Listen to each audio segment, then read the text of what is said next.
Buenas tardes a todas y todos quienes nos acompañan en esta transmisión.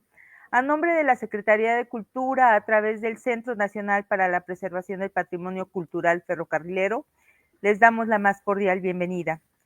El día de hoy cerraremos la campaña nacional del 16 días de activismo contra la violencia de género que desarrollamos a partir de una serie de actividades en el marco del proyecto Las mujeres en entornos ferroviarios, miradas multidisciplinarias, que impulsa el Centro Nacional a través de la Red Interdisciplinaria de Mujeres del Ferrocarril, que tiene como propósito reconocer, visibilizar y documentar el papel histórico y contemporáneo de las mujeres en la industria ferroviaria, así como destacar su participación como gestoras, promotoras, conservadoras, difusoras del patrimonio ferroviario del país.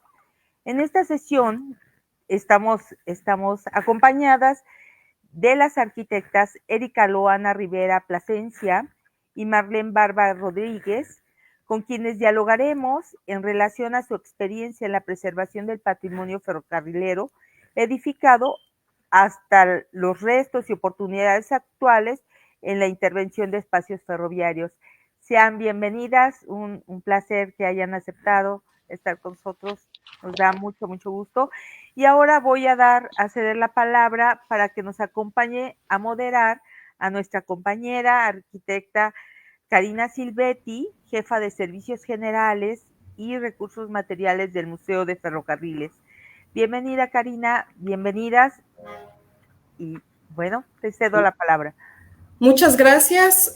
Como dice Isabel, es un gusto para nosotros tenerlas a ambas para que podamos charlar y reflexionar acerca de estos temas tan importantes como es visibilizar el trabajo de las mujeres en el ámbito de la arquitectura y específicamente de la conservación del patrimonio edificado ferrocarrilero. Les decimos a todos a las personas que nos siguen en las diferentes redes sociales, los invitamos a que al final nos hagan preguntas, tanto en el Facebook del Museo Nacional de los Ferrocarriles Mexicanos, como en el Facebook del CEDIF, para que escuchemos sus opiniones, sus comentarios, felicitaciones y demás comentarios al respecto. Me voy a permitir leer una pequeña semblanza curricular de nuestras dos invitadas para que pues sepan más acerca de ellas. Marlene Barba es arquitecta desde el 2001, maestra en diseño en el 2009, doctora en ciencia de los ámbitos antrópicos en el 2013 por la Universidad Autónoma de Aguascalientes, maestranda en conservación y restauración del patrimonio edificado en la Universidad de las Artes del Instituto Cultural de Aguascalientes. Es especialista en patrimonio industrial ferroviario, autora y coautora de libros, capítulos de libros y artículos arbitrados de investigación y divulgación. Fue coordinadora de planeación y desarrollo del Fideicomiso Complejo Tres Centurias, sitio que albergó los talleres del ferrocarril en Aguascalientes, México, donde una de sus principales actividades fue coadyuvar a la valoración y conservación del patrimonio del sitio. Está a cargo del Departamento de Zonas y Monumentos Artísticos del Instituto Cultural de Aguascalientes y es catedrática universitaria de pregrado y posgrado, candidata al Sistema Nacional de Investigadores. Bienvenida, Marlene. Muchas gracias, un placer estar aquí. Gracias por la invitación. Gracias a ti. Por otro lado, nos acompaña también Erika Loana Rivera Plasencia. Ella es arquitecta multidisciplinaria, egresada de la UNAM, con experiencia en la gestión de proyectos museográficos, producción de arte e investigación arquitectónica. Sus exploraciones nacen a partir de la idea del vacío, la ruina y el abandono derivado de las transformaciones súbitas que sufren las ciudades.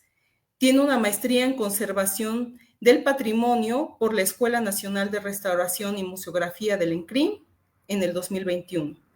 Ha sido becaria del FONCA en Jóvenes Creadores 2012 y FONCA Coinversiones en el 2022. Ha participado en diversas exposiciones donde destaca Measure, The Storefront for Art and Architecture Nueva York en el 2016 y Overworld, Interconexiones entre Japón y México, patrocinada por la Fundación Japón en México 2020. Ecologías de la máquina, paisajes de cemento y poder, en Proyector 2023. En 2021 realizó la residencia arquitectónica en Art OMAI, Nueva York. De 2013 a 2018 fue directora de Infraestructura Cultural en la Secretaría de Cultura del Estado de Morelos, donde desarrolló el Plan Maestro de rehabilitación del Centro Cultural Jardín Borda y la restauración de la antigua estación del ferrocarril de Cuernavaca, la coordinación de los proyectos culturales, Museo Morelense de Arte Contemporáneo, Juan Soriano, el Auditorio Teopanzolco, Centro Comunitario Los Chocolates, entre otros. Desde 2019 colabora con el Museo Jumex en la producción de arte y museografía y actualmente es parte del Sistema Nacional de Creadores y desarrolla Materia Prima, proyecto de investigación crítica que registra y visibiliza la extracción de materia prima utilizada en la industria de la construcción. Bienvenida, Erika. Muchas gracias, un placer estar aquí con ustedes. Pues quiero iniciar esta charla y estas reflexiones sin ser reiterativa en la preparación o en la semblanza curricular de nuestras dos invitadas, pero sí quiero enfatizar la formación académica que tienen ambas, ¿no? Porque hace varios años era impensable que una mujer se dedicara a la arquitectura, ¿no? Y sobre todo a tener varias especialidades y multidisciplinas. Ambas son arquitectas, ambas tienen experiencia en conservación y restauración de patrimonio edificado, ambas han sido también funcionarias públicas. Por un lado, Marlene está también enfocada al tema del diseño, de la ciencia en ámbitos antrópicos, como dice su currículum. También ha sido catedrática y se ha dedicado a la investigación y divulgación. Por otra parte, Erika está también enfocada al tema de gestión de proyectos museográficos, al tema de las artes, al tema de las exposiciones, de proyectos culturales. Como comentaba, hace años era impensable que una mujer se dedicara a estas labores, ¿no? A estas disciplinas. Estaba investigando algunos datos y la primer mujer arquitecta que se da en el mundo fue en 1880 en Estados Unidos de América, ¿no? En 1908 en Alemania se da la primera persona o mujer que entra al ámbito de la arquitectura.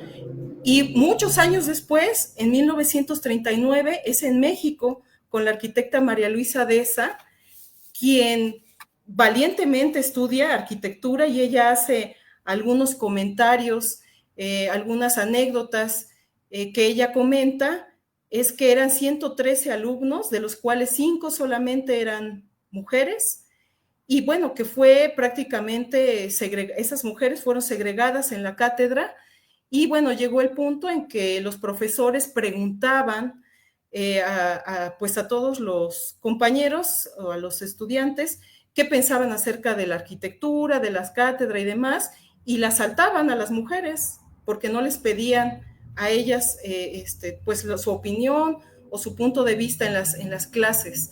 Y pues ella muy valientemente preguntó ¿por qué, no? Si ella también pues tenía algo que decir al respecto, y cuenta ahí en una de sus anécdotas más fuertes que uno de los catedráticos le comentó, es que usted tendría que estar haciendo sopa, ¿no?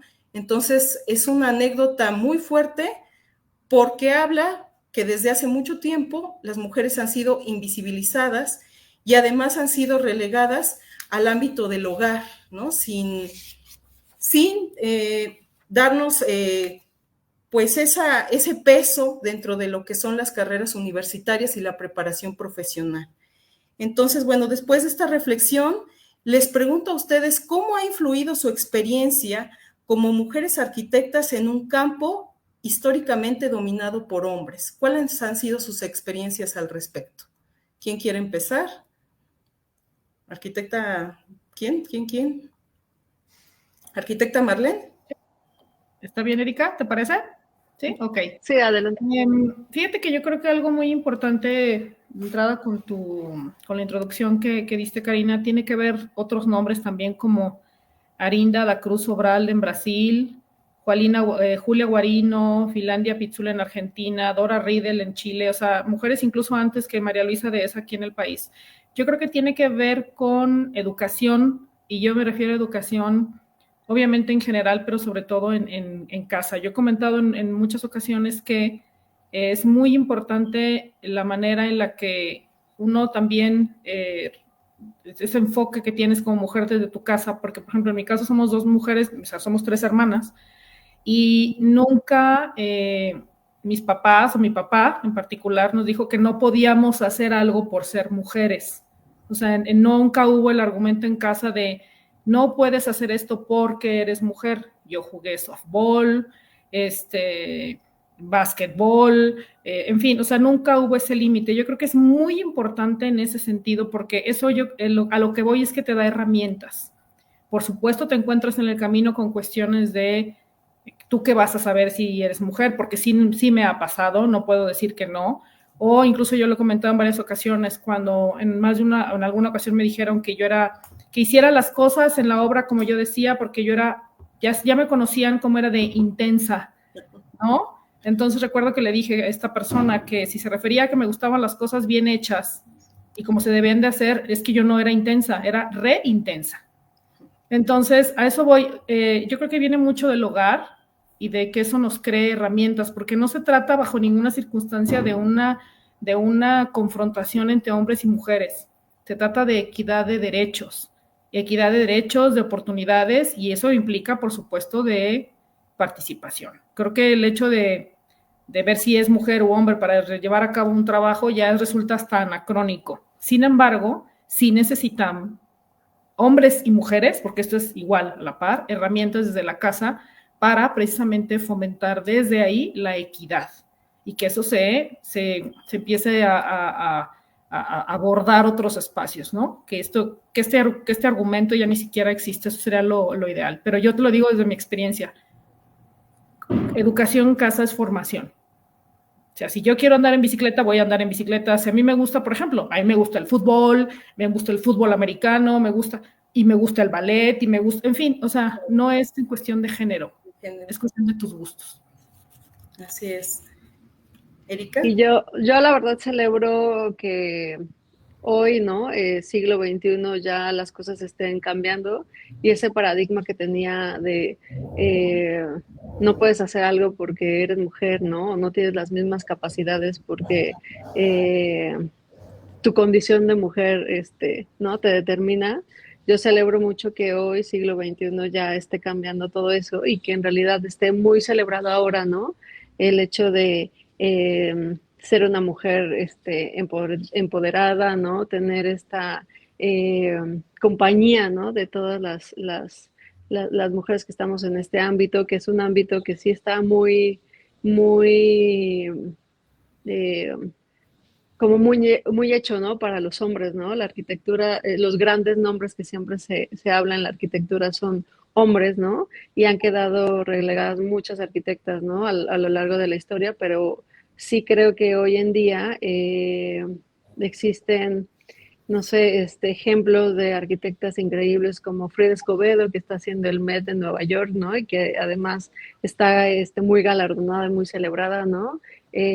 Otra arquitecta que se me viene a la mente también es Gabriela Carrillo, ¿no? Que junto con su colectivo ha hecho un montón de cosas durante los últimos más o menos como 7 años de carrera, ¿no? Y que se ganó también el título en 2021 de la mejor arquitecta del mundo, ¿no? Entonces, existen todos estos lugares, ¿no? Donde ya la mujer está reconocida y celebrada, ¿no? Y además también estamos haciendo también una como recapitulación de todas aquellas mujeres que a lo largo de la historia, a lo largo de la arquitectura, de la historia de la arquitectura, pues se han estado como, han sido un poco relegadas y hoy en día ya son muy celebradas, ¿no? Y eso lo celebro mucho también, ¿no? Como podrán ver, pues estoy maternando y aquí está mi hija a un lado acompañándome y está increíble que el camino para ella sea diferente, ¿no? A como a nosotras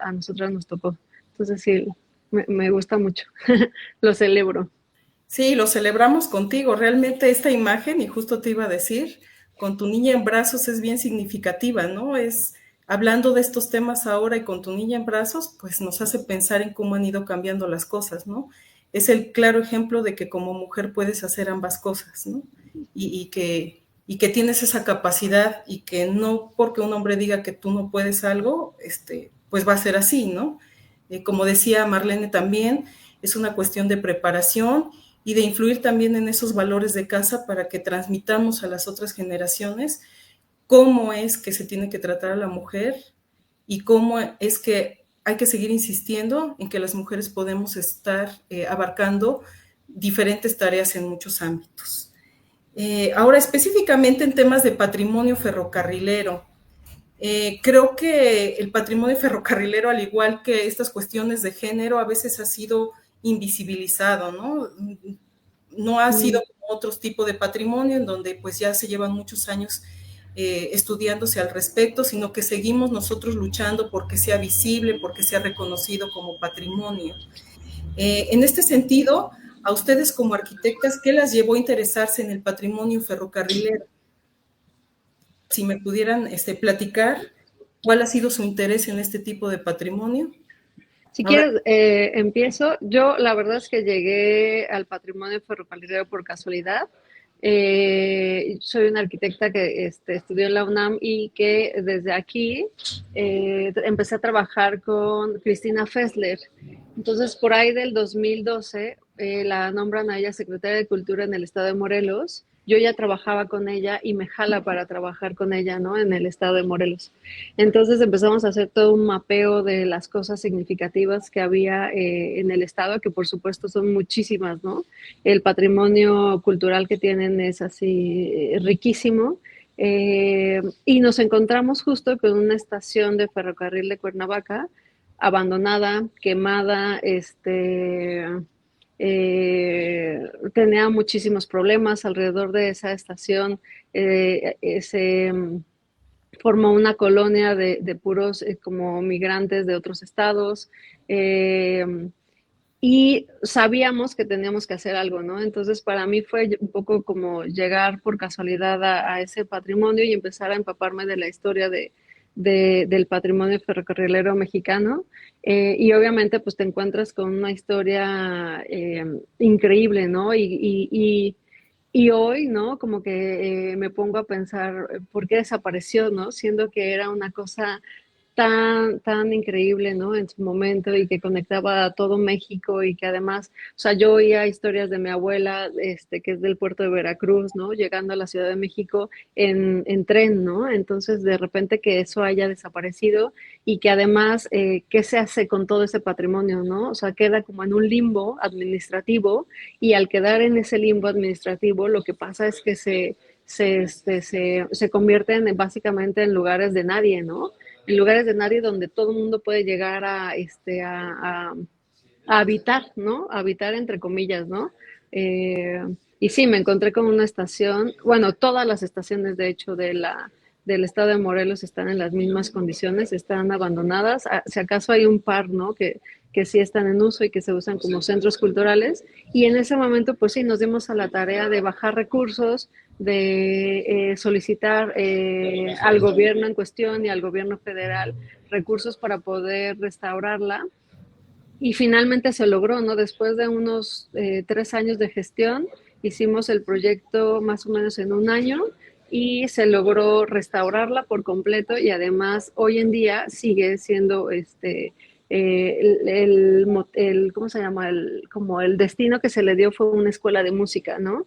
Y esa escuela de música sigue hoy en día dando servicio a todos los niños y a todas las comunidades que viven alrededor de él, que son pues comunidades un poco como rezagadas, ¿no? Como marginadas y eso es increíble, ¿no? Pero parte como de una voluntad política de querer hacerlo y de sí obtener los recursos y todo lo necesario para que se convierta en un lugar cultural, ¿no? Y bueno, esa fue como un poco mi experiencia y cómo es que llegué al patrimonio, ¿no? Ferrocarrilero. Sí, muchas gracias, Marlene. En mi caso, yo creo que son tres vertientes bien interesantes. Yo, mi tatarabuelo, mi bisabuelo, mi abuelo y mi papá, ferrocarrileros. Entonces yo ya traía la cultura en los genes. Y curiosamente, cuando salí de la universidad, siempre me gustó mucho la historia. También inculcada por mi papá, pero en general, desde que estaba en la primaria, la historia me gustaba mucho y sobre todo entender por qué eran las cosas como eran. Y me refiero a pues la sociedad cómo funcionaba y ya cuando estudié la carrera, pues sobre todo ese afán de entender por qué los espacios son así, a qué responden, etcétera. Entonces salgo de la carrera y entro a trabajar cuando iniciaba la recuperación, el rescate de los talleres del ferrocarril de Aguascalientes. Entonces todavía digamos que eso terminó de amalgamar el interés y por supuesto al momento de tener contacto y estar trabajando ahí con estos espacios diáfanos, increíbles, con estas maquinarias que hacen un clic con el espacio, que es un diálogo que cuando no lo conoces, pues estás buscando entablar estas sílabas, por decirlo de alguna manera, de por qué funcionaban así. Entonces, eso fue lo que me llevó a conocer. Cuando hice la maestría, mi tesis era de un área que está a un lado de los talleres porque me gustaba mucho el paisaje, en este caso ya el paisaje histórico, urbano, industrial, de alrededor de los talleres, pero ya cuando entré al doctorado, pues dije, sí, pero para entender lo que pasa afuera o lo que pasó en alrededor de, tengo que entender qué pasaba en los talleres y cómo eran los talleres. Entonces, digamos que es la vena ancestral, la vena emotiva y la subjetividad de entender la técnica y la técnica reflejada en el espacio. Eso fue. Muy bien. Bueno, pues ambos proyectos, creo que desde el Centro Nacional para la Preservación del Patrimonio Cultural Ferrocarrilero, son conocidos por nosotros y efectivamente, bueno, hemos colaborado de cierta manera, a veces más, a veces menos, en emitir observaciones, recomendaciones, ¿no? Y siempre ha sido nuestra preocupación el hecho de que se entienda este patrimonio desde una visión territorial y más integral, ¿no? Con diferentes elementos, desde una perspectiva del territorio, no monumentalizarlos, ¿no? No solamente ver el tema de las estaciones como un tema de un solo edificio, sino de todo un conjunto y entenderlo. Al respecto, bueno, estuve revisando un poco sobre el doctorado que tiene Marlene, ¿no? Que me parece sumamente interesante, ámbitos antrópicos, ¿no? Como una perspectiva transdisciplinaria que va a estudiar estas relaciones entre el ser humano y el entorno, ¿no? La esfera política, económica, social, y cómo esas especialidades también nos pueden ayudar a ver el patrimonio de una manera más integral y más amplia, ¿no? Que se empiezan a cruzar estas disciplinas tan importantes, interesantes, que a veces como que no les encontramos conexión, pero que son fundamentales para entender sobre todo este tipo de patrimonio que es el ferrocarrilero tan complejo y tan rico y tan vasto. Bueno, como habíamos comentado también hace un momento, muchas veces en cuestiones de teoría de la restauración, pues hemos encontrado para intervenir algunos edificios, pues algunas corrientes teóricas, ¿no? Pero siempre se han hablado más como, pues tenemos en el imaginario los que estudiamos arquitectura y estos temas de conservación y de restauración, algunos teóricos como Viollet-le-Duc, ¿no? Como John Ruskin, como Camilo Boito, como Cesare Brandi, ¿no? Que son, pues ha sido como el caminito, ¿no? Que nos han enseñado de los teóricos de la restauración. Sin embargo, la verdad lo tengo que reconocer, para mí, pues estaban totalmente invisibilizadas en este ámbito las mujeres, ¿no? Sin embargo, pues ya investigando un poquito más al respecto, pues ya he encontrado algunos nombres como Liliana Grassi, ¿no? Una italiana que participó en restauraciones y en teorizar, ¿no? Sobre esta parte de la restauración y la conservación, y como Janet Jacobs, ¿no? Que incluso comentan que pues su apellido lo tomó del esposo y entonces a final de cuentas, su nombre aparece en algunos textos ya, pero con el apellido del esposo, que era arquitecto, ¿no? Como para validar esa parte. Y pues bueno, vamos viendo cómo esas mujeres que estaban totalmente invisibilizadas, poco a poco empiezan a salir en los libros, en los textos, en las investigaciones, y que nos damos cuenta que realmente han tenido un peso bien importante, ¿no? En esta parte de la teoría de la restauración.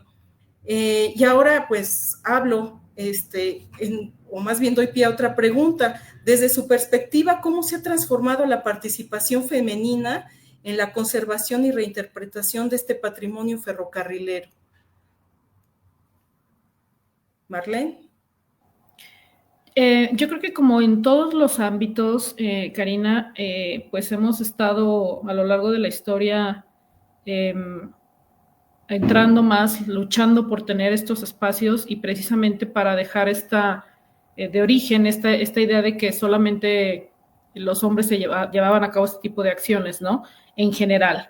Y la conservación, pues evidentemente no es la excepción, pero con la conservación nos podemos remontar incluso a la paleontología, ¿no? Estas precursoras, estas pioneras de la paleontología, estas arqueólogas mexicanas. Yo recuerdo, ahorita se me fue nomás, lo recuerdo, de una arqueóloga que además, mexicana, de Guadalajara, es decir, de Jalisco, que además cómo va a usar un pantalón mientras está trabajando, o sea, desde ahí, desde romper estereotipos en ese sentido, es bien importante y ha sido paso a paso complicado, pero yo creo que para mí siempre, y lo repetiré constantemente, es además de este ahínco y este afán y este gusto por lo que haces, el amor por lo que haces, es la preparación.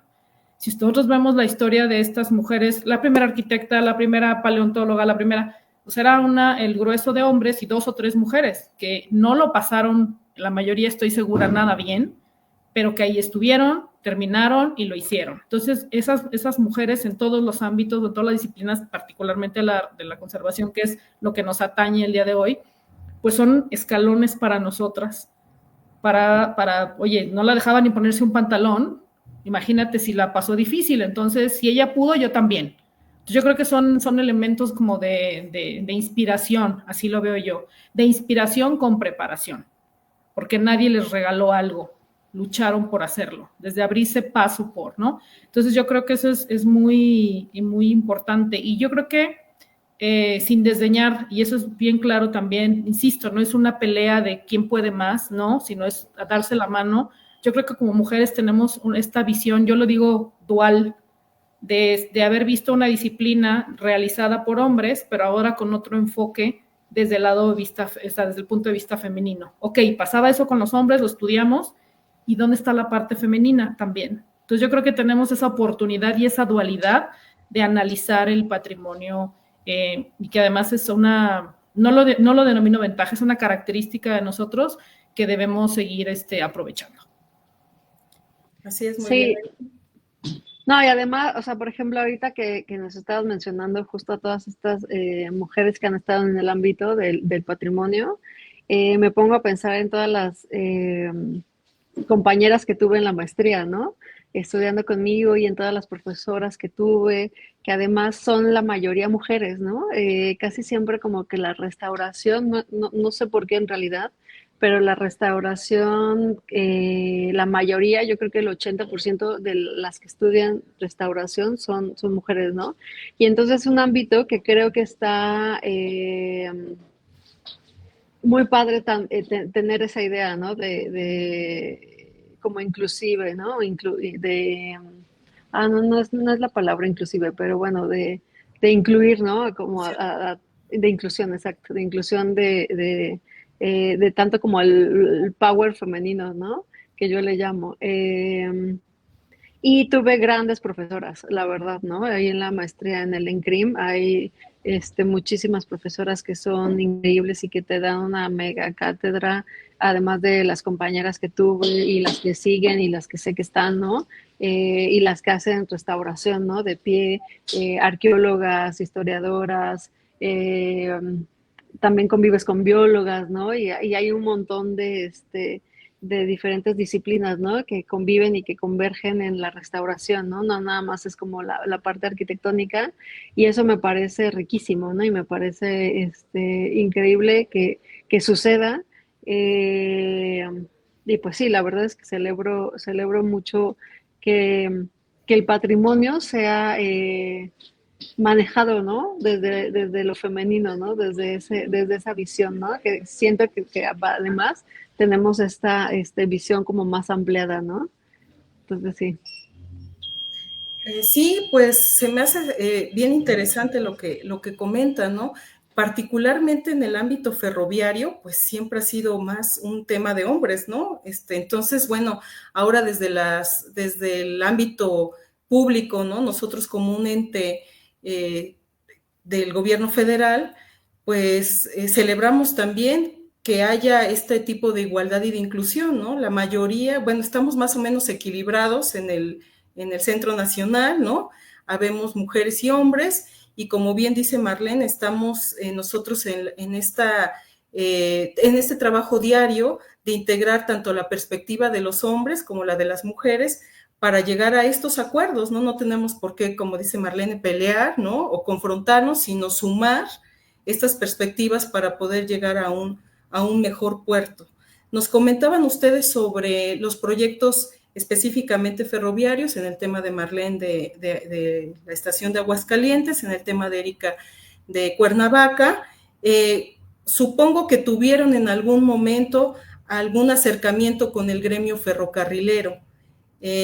¿Cómo fue esa experiencia en cuestión de esta apertura hacia lo femenino, ¿no? Porque muchas veces pues también están un poquito cerrados en ese tema, ¿no? Algunas experiencias de compañeras que trabajaron en ferrocarriles nacionales, pues sí nos dicen que definitivamente pues les costó trabajo, igual que como estas arquitectas que ahorita estamos mencionando, ¿no? Las primeras arquitectas que empezaron a incursionar en el tema del mantenimiento y demás de las estaciones. Pues sí, de repente era un choque, ¿no? Con las personas que no estaban acostumbradas a que una mujer las mandara, incluso se los decían claramente, a mí una mujer no me manda, ¿no? Y tuvieron que batallar y hacer pues una serie de estrategias, ¿no? Pues para sobrevivir en ese mundo donde pues el gremio ferrocarrilero era básicamente de hombres, ¿no? Entonces, si nos pudieran comentar cuál fue su acercamiento en estos proyectos con el gremio ferrocarrilero y pues a qué retos se enfrentaron en términos pues laborales o incluso sociales o de visibilidad. ¿Cómo les fue en estos proyectos con el gremio ferrocarrilero?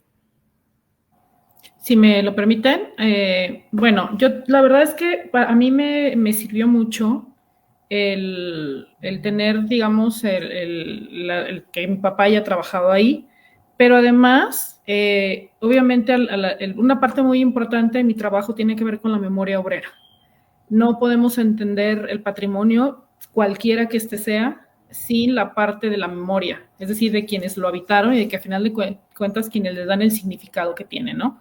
Entonces, para mí era fundamental entrar en contacto con las personas, porque además, no de todo hay planos para saber dónde estaba la maquinaria, no sabes cómo funcionaban las cosas, y son ellos quienes te lo dicen. Y tuve la fortuna de contar con muy buenos tutores, muy buenos asesores en mi tesis doctoral, sociólogos, porque evidentemente estamos hablando que es desde la arquitectura, pero no puedes alejarte de la parte económica, histórica y social.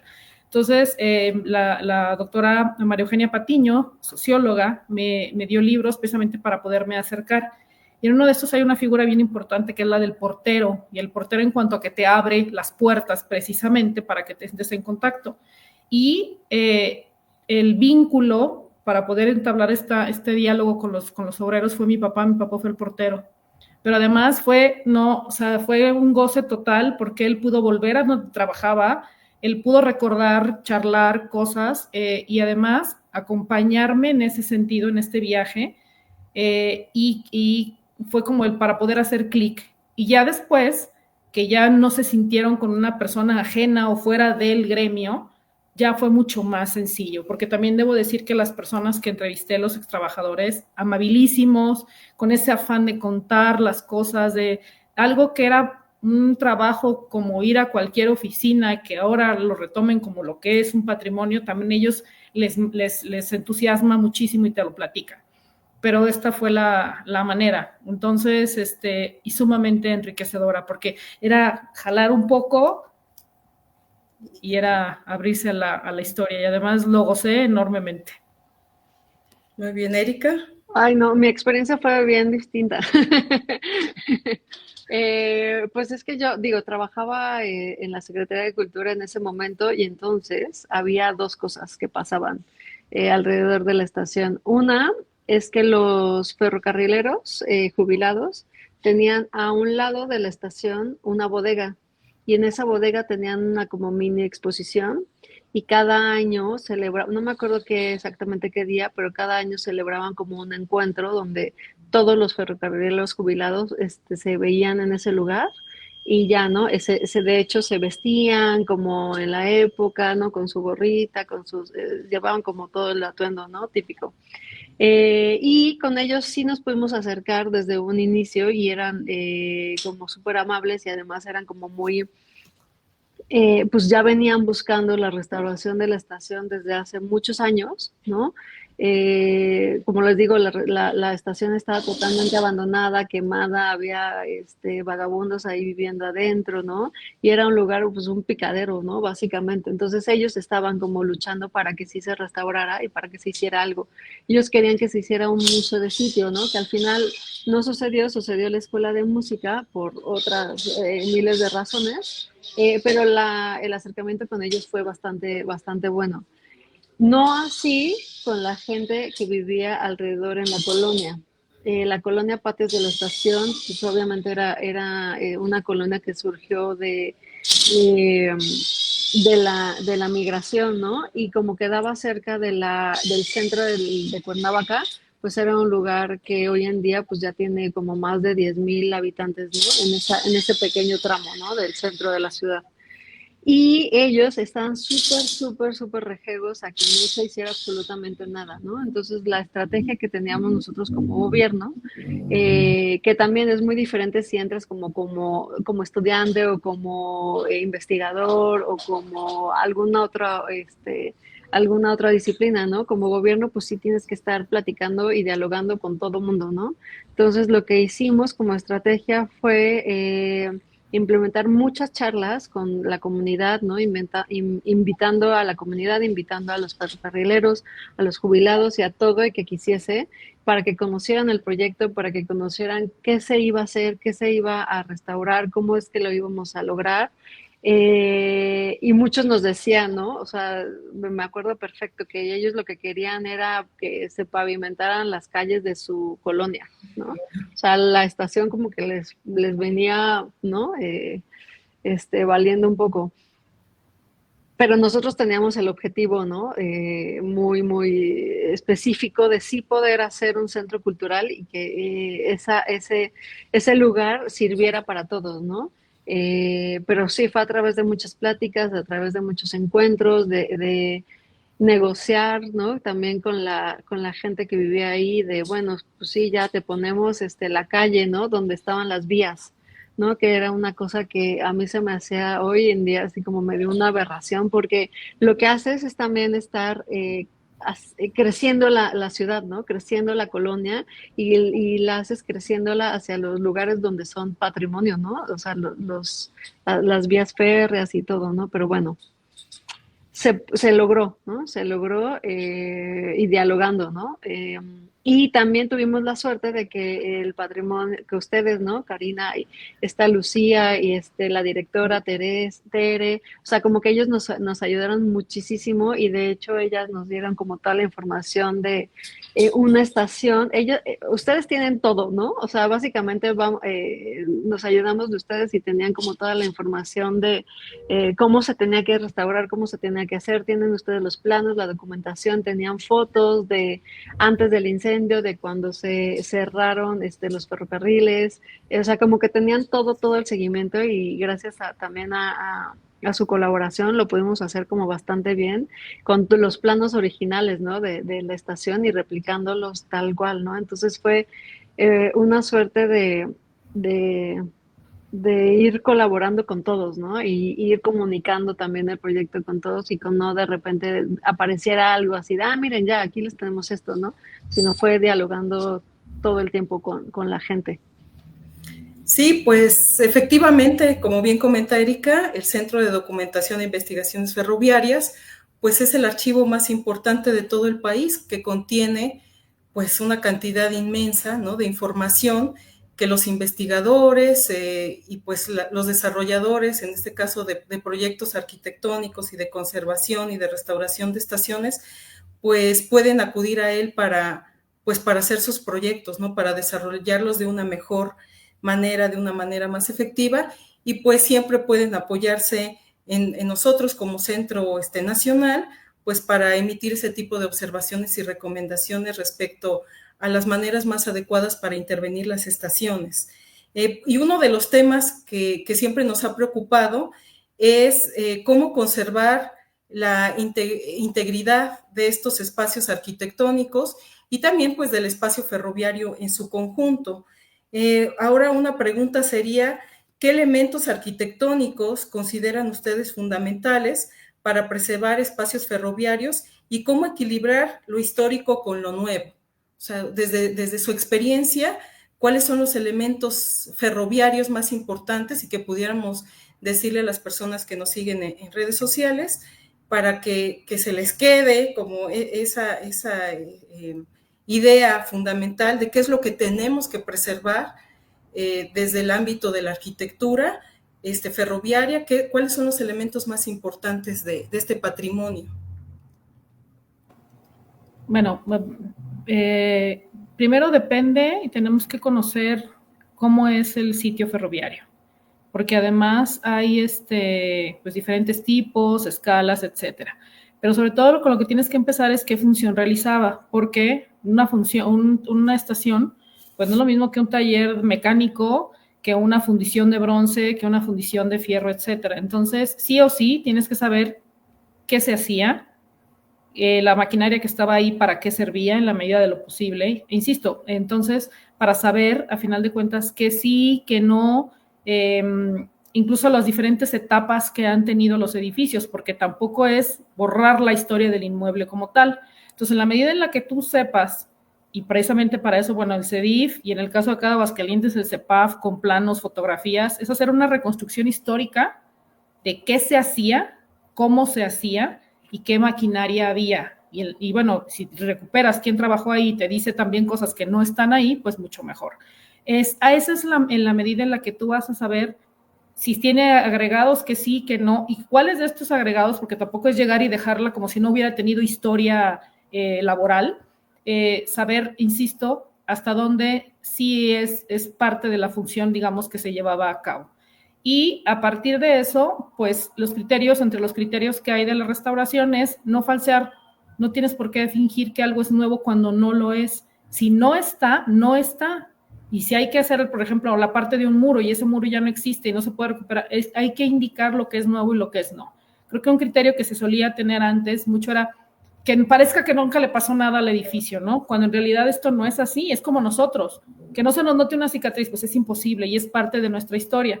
Y eso haría, y conocer los materiales, por supuesto, para saber qué se puede y qué no.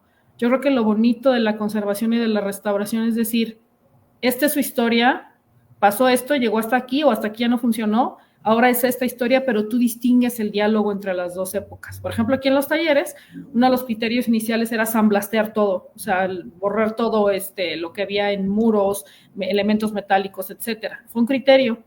En alguno de los espacios, en la fundición de fierro gris que me tocó participar, se acordó que eso ya no iba a suceder. Se iban a dejar los colores, que además tiene que ver con todo un protocolo en los talleres del ferrocarril, de qué colores tenían originalmente para que se viera. Entonces, es ir conociendo más.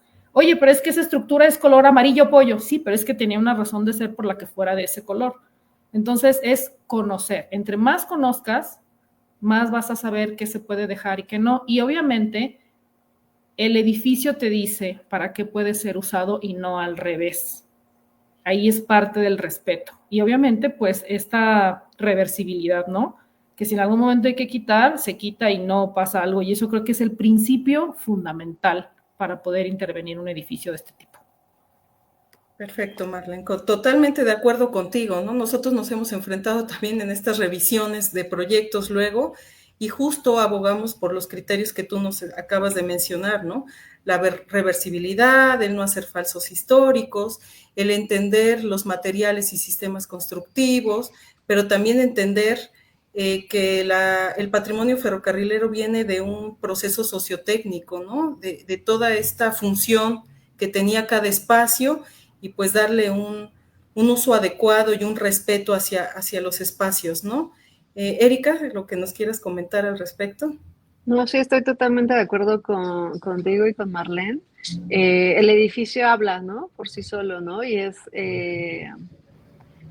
cuando lo sabes escuchar, es muy bonito empezar a restaurarlo, ¿no?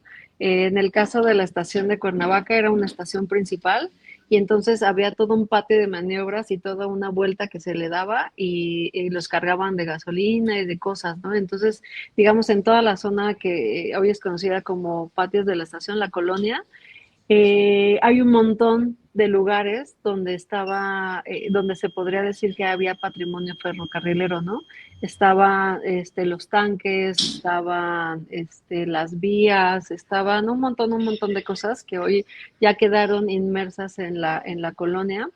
Y la estación como tal, eh, después del incendio, pues quedó hecha casi que escombros, ¿no?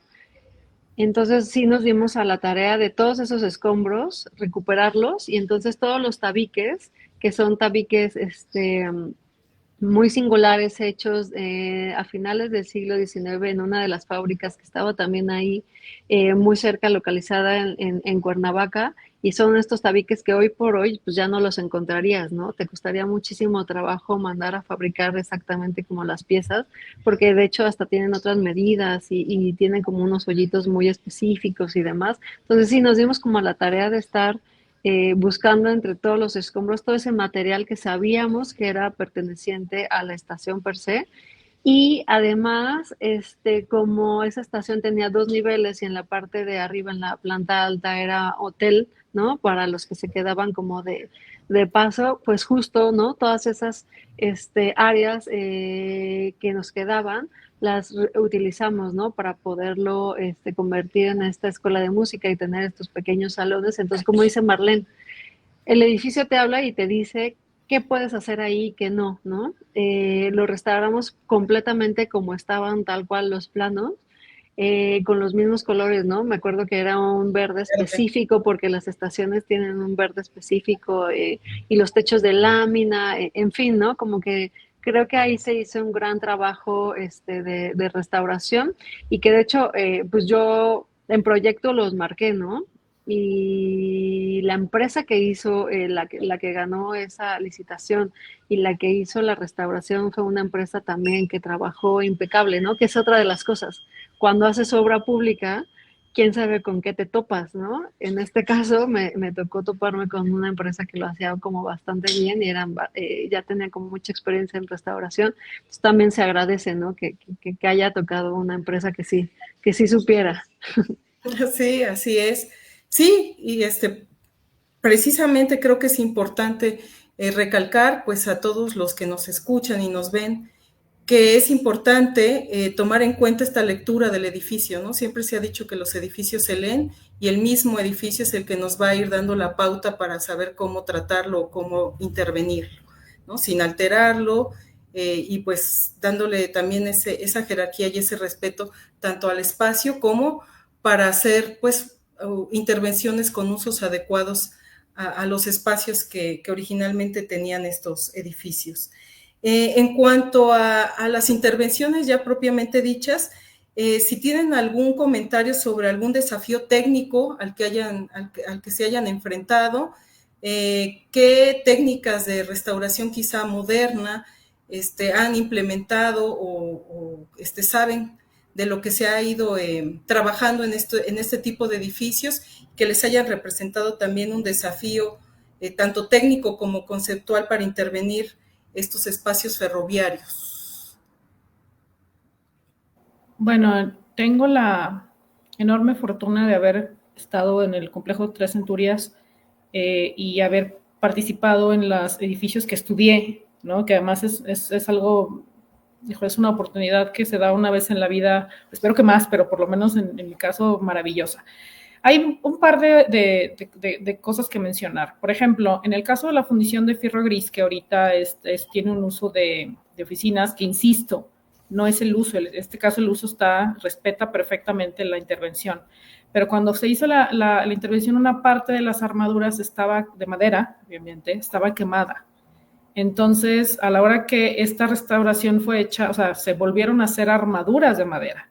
Pero fue bien interesante porque la ejecutó la Secretaría de Obras Públicas del Estado, pero como comenta bien Erika, que las personas que estén ahí sepan. Y obviamente estábamos nosotros checando que las cosas se hicieran acorde al edificio, que era lo que, digamos, me correspondía. Estaba personal del INAH, estaba la personal de Obras Públicas del Estado y, por supuesto, los constructores. Entonces, se hizo un trabajo bien interesante porque se hicieron pruebas de carga en las armaduras para ver si iban a resistir la nueva techumbre o no. Se vio cuáles sí, se descartó aquellas que no, pero, ojo, se recuperaron piezas de las armaduras que ya no soportaban el peso de una techumbre nueva para reutilizar. Y luego, la cosa es que un poco como lo que se comenta que sucedió en Notre Dame, pues ya no hay madera de ese tamaño, tristemente también, para hacerlo. Entonces, todos los que estábamos involucrados fuimos a Guadalajara a un taller donde pues ya estaban viendo los traslapes para poder hacer las armaduras del tamaño. Entonces fue ver, checar cómo se trabajaba, que el ingeniero estructurista dijera sí es factible, sí soporta, y que tú entres ahorita y veas la nave con las armaduras originales que además se notan y que estaban hechas cortas con toda la mano, y las nuevas, es bien interesante. Y ver, insisto, cómo solucionabas que ya no hubiera vigas de ese largo, porque incluso fueron a conseguir cedro a Chiapas, pero insisto, ni aunque lo fueron a conseguir allá, encontraron del mismo tamaño. Y otra solución, que en el caso, por ejemplo, del taller de laminación y troquelado, fue el último que se restauró, y en mi caso y el de Paloma Castro, que trabaja ahí en el Museo Ferrocarrilero, nosotros fue bien interesante porque fue retomar de archivos, de fotos, de entrevistas, la maquinaria que en algún momento se sacó para hacer su regeneración ambiental, que volviera. Eso fue, o sea, volver a verlas adentro es una maravilla, porque ves las fotos, las comparas, pero lo que hicieron en este momento para preservar las armaduras originales fue hacer otra armadura metálica que resolvieron, yo considero que adecuadamente, porque es una estructura metálica que sostiene la estructura original. Entonces tú entras y ves el espacio con las armaduras originales, que también estaban bastante dañadas en el caso de este edificio, y luego ves la estructura nueva. Pero creo que es un diálogo bastante interesante. Y en el caso de la fundición de fierro gris, se le hicieron algunos anexos para las funciones que tienen, pero fue precisamente a través de una sensibilización, de reuniones que se explicó la importancia, que considero es una intervención adecuada porque está lo existente en plenitud, dialogando con lo nuevo, y creo que se hizo un tándem muy, muy interesante. De esos dos edificios en particular, la verdad es que los veo y es bastante agradable. Muy bien. ¿Erika? Sí, o sea, sin duda como los elementos estructurales, ¿no? Que se tengan que replicar, es toda una faena y es así como, sí, ya no se encuentra madera ni del mismo grosor ni del mismo largo, o sea, es toda una faena. No o sea, en mi experiencia con la estación de ferrocarril de Cuernavaca, lo que nos pasó es que tenía muchas intervenciones. Y, por ejemplo, una de las intervenciones que tenía era un piso de concreto que subía el nivel interior y exterior como de la calzada, como 40 centímetros. Entonces, cuando llegaban las lluvias, lo que pasaba es que se inundaba totalmente adentro porque no tenía para dónde salir el agua. Y se me hizo muy interesante en su momento que decidimos quitar ese piso, ¿no? Ese firme de concreto. Y abajo de ese firme de concreto lo que nos encontramos fue como el piso original que estaba constituido la estación. Y además pudimos encontrar todas las bajadas de agua y todos los, ¿cómo se llama? El dren perimetral que servía justo para que no se inundara en época de lluvias la estación. Entonces, ese pequeño gesto de quitar ese estorbo, ¿no? Ese firme de concreto que al final de cuentas era un añadido, y que descubriéramos todo eso que estaba abajo y lo volviéramos a poner en funcionamiento, fue así una de las cosas que yo dije, estuvo muy, muy, muy bien. ¿Y qué otra? Y las cuestiones como técnicas contemporáneas, ¿no? Iluminación, voz y datos, todo ese tipo de cosas, pues al final de cuentas se esconden, ¿no? Encuentras algún huequito, ¿no? Y como los entrepisos casi siempre son de madera, pues por ahí, ¿no? También puedes transitar, ¿no? Con todas estas conexiones. Y lo otro que les iba a comentar, que también siempre, siempre es así como un rollo, es la accesibilidad.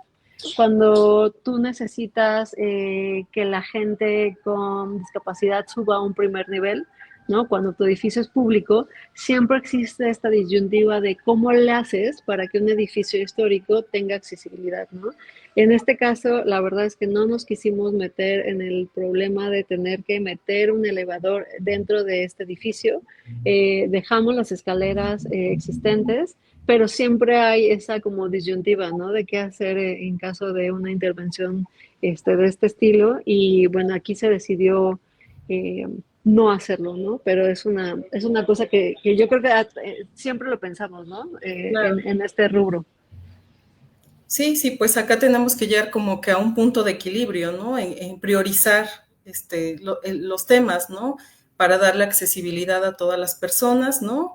Y ver hasta qué punto se puede intervenir el espacio sin dañarlo, pero también para cumplir esta parte, ¿no? Porque es importante el uso que se le da, porque a final de cuentas, si no, vamos nosotros mismos poniendo barreras para que la gente pueda conocer. Si estamos ahorita hablando de esta inclusión, de igualdad y demás, pues también tenemos que ser conscientes, ¿no? Del hecho de que tenemos que procurar ese tipo de elementos y a veces jerarquizarlos o priorizarlos para poder, pues, hacer proyectos más incluyentes.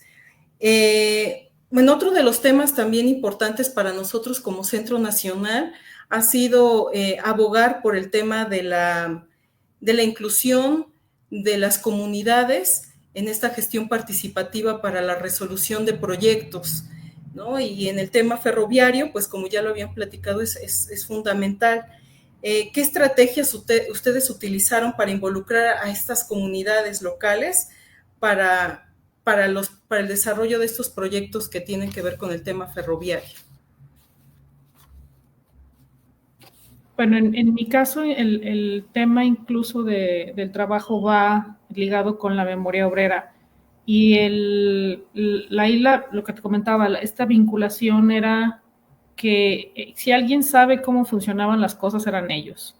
Y creo que una técnica o una herramienta fue también a ellos sensibilizarlos en ese sentido, porque había unos que no querían comentar nada al respecto porque decían que pues, como que a quién le importaba, que no era importante, varias personas lo comentaron así, que no era importante. Entonces es sensibilizar y que ellos mismos caigan en cuenta, hablando de los trabajadores, de la importancia de su labor y de la importancia de una industria que por X o Y razones que todos sabemos, pues bueno, dejó de ser una transporte activo en ese sentido, no sobre todo de pasajeros, pero que no podemos hablar de patrimonio si no es también con ellos, con los rieleros, con los ferrocarrileros. Entonces, la parte sensible fue decir, ¿sabe qué? Si alguien sabe cómo funcionaba este taller, son ustedes.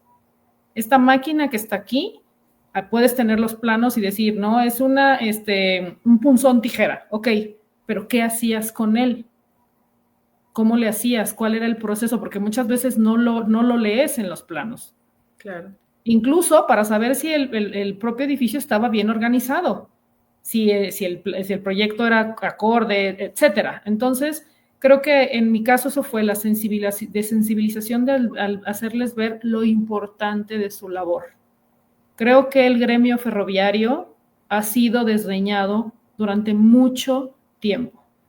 Cuando nosotros hablamos de patrimonio ferroviario, no podemos dejar de lado la parte política, la parte económica, etcétera, pero sin duda de todos esos actores dentro del patrimonio ferroviario, insisto, que han sido más denostados, son los propios trabajadores.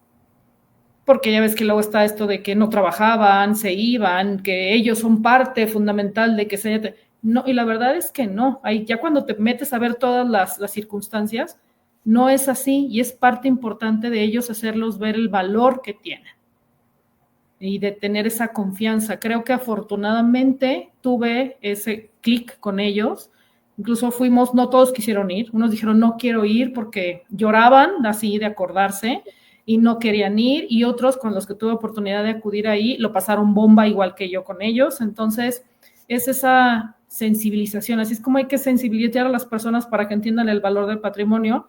Hay veces hay que sensibilizar a las personas que tienen la historia para que la cuenten. Entonces, ese sería. Y en mi caso, digo, ya lo platiqué un poquito hace rato, como gobierno local teníamos que hacer varias estrategias de comunicación y hacer juntas, ¿no?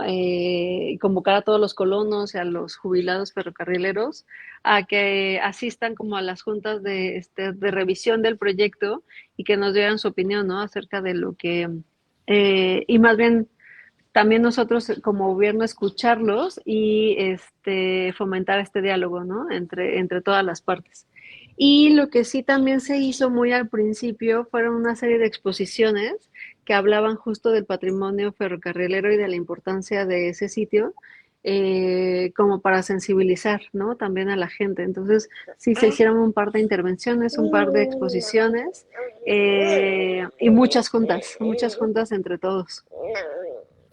Sí, efectivamente, pues creo que es un trabajo arduo de sensibilización, ¿no? Tanto con todos más bien los actores sociales que intervienen en un proyecto, ¿no? Porque pues estamos hablando aquí, como bien decían, de los arquitectos, de la misma constructora, de los entes de gobierno, de los propios ferrocarrileros, y pues es un trabajo complejo, ¿no? En donde intervienen múltiples factores y muchos actores sociales, que tienen que ser incluidos para llegar a un buen resultado dentro de los proyectos.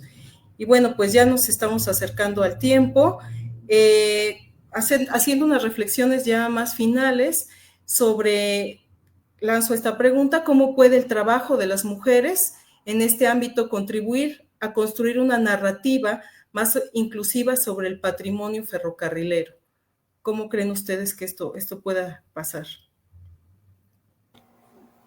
Bueno, además de la parte que comentaba ya hace rato de tener la oportunidad de tener esos dos enfoques, yo creo que nos permite, dado que somos mujeres en ese sentido, no porque los hombres no lo puedan hacer, pero me refiero dado que somos mujeres, conocer más de aquellas que como nosotros les interesó el ámbito ferroviario y que cuando este sistema de transporte era de pasajeros, etcétera, cuántas quisieron ser maquinistas y no se los permitió, o qué otras actividades realizaban. Yo, por ejemplo, comentaba en alguna ocasión que me encanta ver luego las revistas, incluso las propias revistas ferroviarias en época de guerra, donde hay un par de fotografías de chicas soviéticas que son maquinistas y que gracias a ellas se pudo transportar mucho material y durante la Segunda Guerra Mundial, por ejemplo, ¿no?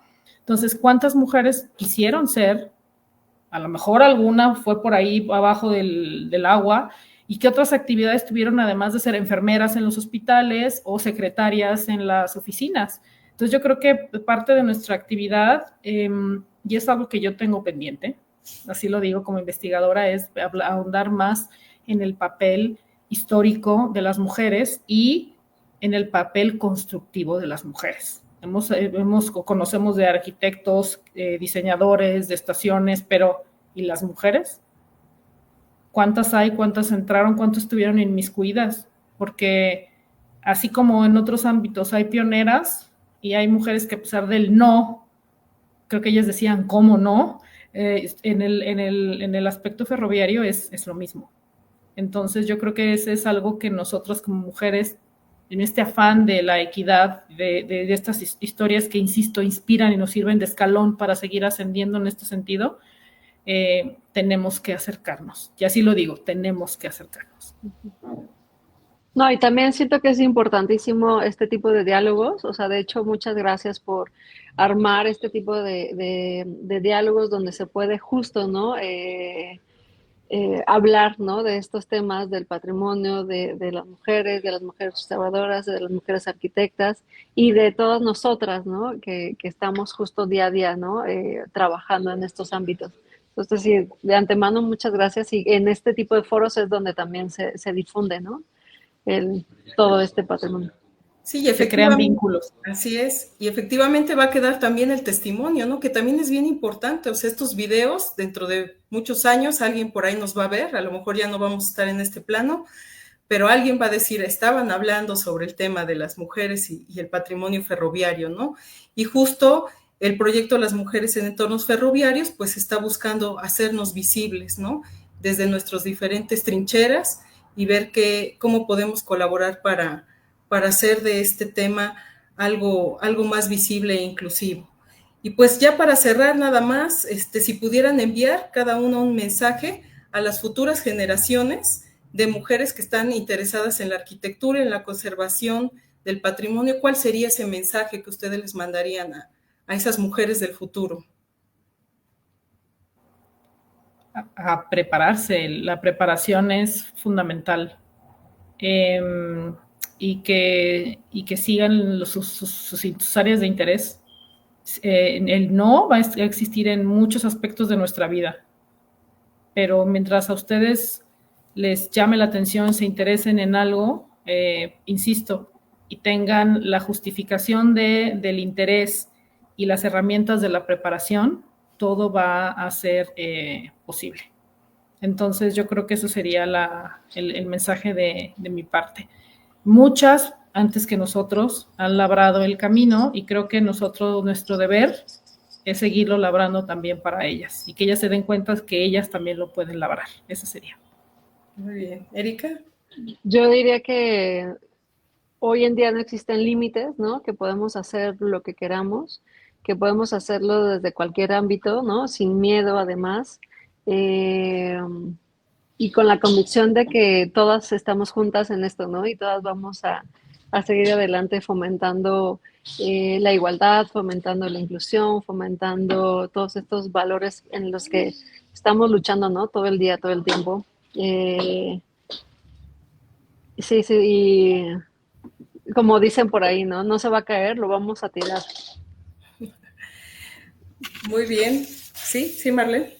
Nada más, me permite nada más última cosa, y todo eso lo podemos y lo tenemos que hacer sin el hecho de decir o dejar de lado nuestra parte y nuestra feminidad también, porque a veces pareciera que uno tiene que dejar de ser una cosa para ser otra, cuando en realidad no. Y como anécdota, me gustaría comentar que de entre todas las cosas ferroviarias que me llaman la atención, pues también me gustan mucho las Barbies, y mi hermana me acaba de hacer una Barbie ferrocarrilera.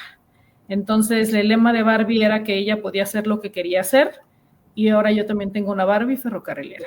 Ya después compartiré las fotografías ahí para que María Isabel las muestre, pero insisto, no hay límites, concuerdo con Erika. El límite te lo pongas tú, la única persona que se lo puedes poner eres tú. Entonces, si no te lo quieres poner, no te lo pones. Excelente mensaje. Pues les agradecemos a las dos el hecho de que hayan aceptado platicar con nosotros sobre estos temas. Creo que ha sido totalmente enriquecedor su punto de vista y ver cómo dos mujeres exitosas, ¿no? En lo que cada quien hace, pues están aquí presentes y hablando del tema. Y como dice Marlene, yo me quedo con dos cosas fundamentales: el prepararse, ¿no? Para enfrentar nuevos retos.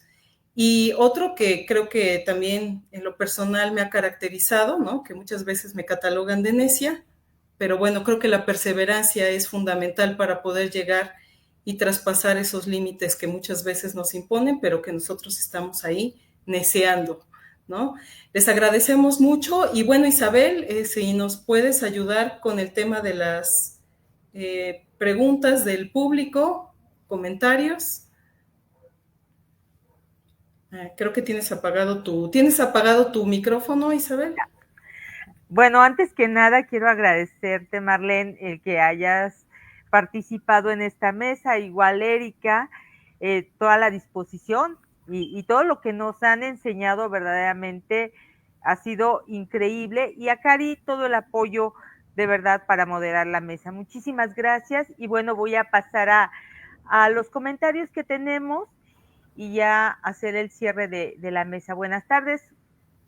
Patricia Palacios, ¿cuáles considerarían que son los rasgos particulares en la visión o perspectiva femenina de lo que habló Marlene Barba en materia de conservación del patrimonio ferroviario? Si quieren, les leo las otras comentarios que tenemos del público para que puedan Puentes Porfirianos de Catzingo, saludos desde Catzingo, donde existen estructuras del ferrocarril impresionantes. Felicidades al Centro de Documentación y a las arquitectas ponentes que van transformando el mundo con su ser. Verónica Lerma, ¿qué opinan sobre la preservación del patrimonio ferroviario a través de su uso principalmente como centros culturales, museos o bibliotecas? Y las limitaciones que eso implica, ya que algunas de las estaciones están dentro de los títulos de concesión, lo que hace que las empresas ferroviarias no les den atención, pues para ellos esto no es funcional.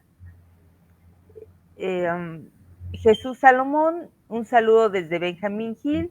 En este lugar estamos construyendo un museo ferrocarrilero y tenemos unas fotografías en cartoncillo pegadas a madera y están deterioradas por la polilla. Son de 2 metros de alto por 8 metros de largo. Estas fotografías son de los años 60 y de los talleres generales de este lugar. Quisiera saber quién o dónde nos podrían ayudar a restaurarlas para su colocación, ya culminando este local. Bueno, ya haremos un comentario al respecto.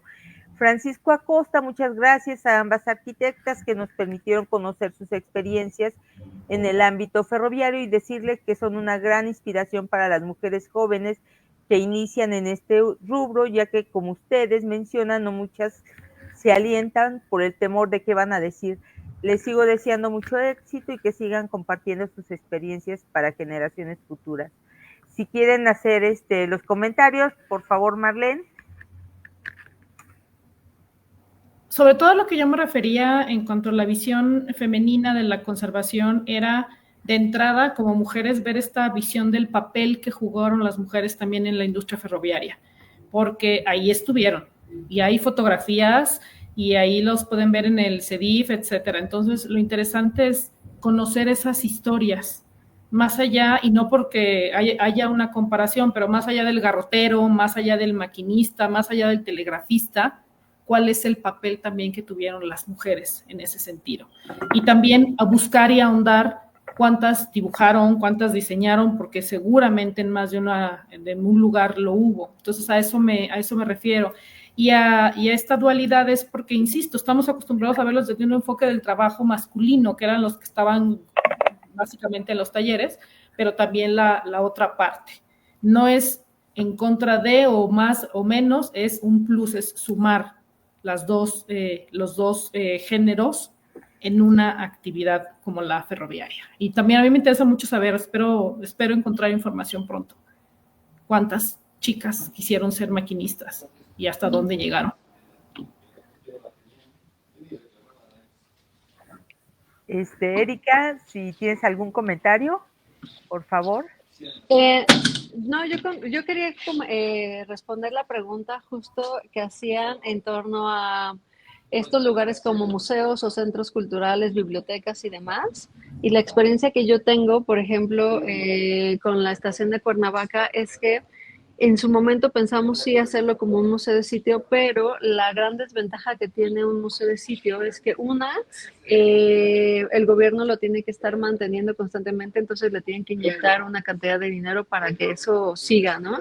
Y como museo de sitio, digamos que los visitas una vez y ya, ¿no? Se quedan un poco como obsoletos. Entonces, lo que hizo el gobierno en su momento, que creo que es bastante inteligente, es que se juntó con una escuela de música, que es una escuela gratuita, que es una escuela que da clases a todas las personas que se acercan, y sobre todo muy enfocada a niños y a adolescentes, ¿no? En situación también como de pobreza. Y ellos, que son la escuela esta de música Benin, que tienen más bien y sacan fondos de otro tipo de lugares, no más como particulares, porque finalmente es una fundación. Ellos son los que tienen la concesión de la estación de Cuernavaca. Y hoy en día funcionan perfecto, ¿no? O sea, el gobierno no tiene que seguirle metiendo lana a ese lugar, ¿no? Sino lo da de concesión, y además lo da concesionado a un ente, ¿no? Que puede estar funcionando en ese espacio y que además da cabida a muchas cosas, ¿no? Organizan conciertos y hacen un montón de cosas. Entonces creo que eso es una forma como inteligente de poder solventar el que una estación como esta se restaure, ¿no? Y que no siempre sea como a costa de gobierno y que no siempre sea como un museo de sitio, porque tienden como a la obsolescencia, ¿no? Entonces siento que por ahí puede ir la respuesta. Sí, muchísimas gracias. Y bueno, un poco también para abonar, Marlene, sí tenemos información de mujeres trabajadoras dentro del sistema. De hecho, Kate Reed ya ha estado trabajando desde una perspectiva de género para el caso de las mujeres en el sureste mexicano. Y bueno, están cada vez muchas más mujeres interesadas en revisar nuestros acervos. Sería muy interesante verlo de manera particular para el caso de Aguascalientes, porque bueno, fue un centro ferroviario bastante importante y en ese sentido, pues hay que revisar nóminas y demás documentación que tengamos por acá. Y bueno, si no tienen ninguna, y para quien preguntó quién puede ayudarle a restaurar sus imágenes, creo que se puede acercar al Centro Nacional. Hay un área dentro del centro que es el área de conservación y restauración y ahí podría tener un acercamiento y le podrán dar seguimiento a su solicitud con todo gusto. Diríjase al Museo de Ferrocarriles, por favor. Sí, pues yo nada más agradecerle tanto a Erika como a Marlene su disposición y su charla tan rica y tan interesante, ¿no? Sobre estos temas y pues reiterar el comercial, ¿no? De que se acerquen al Centro Nacional para la Preservación del Patrimonio Cultural Ferrocarrilero. Somos la institución del gobierno federal encargada de la conservación, restauración, difusión de este patrimonio ferroviario tan importante en todo el país. Contamos con un centro de documentación que contiene toda la documentación del país congregada en un solo edificio. Estamos aquí en Puebla y pues ahí es un archivo riquísimo para todos los que van a desarrollar proyectos para que puedan tener planos, archivo, fotografías y demás material histórico de soporte para hacer estos proyectos de una manera adecuada. También hay un área de patrimonio en donde pues se han acercado diferentes entes para sugerirnos observaciones o pedirnos más bien observaciones, recomendaciones para ver cómo intervenir los edificios de una mejor manera y pues hemos estado ahí de la mano con ellos, dándoles ese apoyo. También comenta Isabel, hay un área de conservación y restauración que tiene que ver con el tema de las colecciones, del equipo rodante y de todos los objetos. También podemos asesorar sobre eso. También hay otra área de exposiciones, ¿no?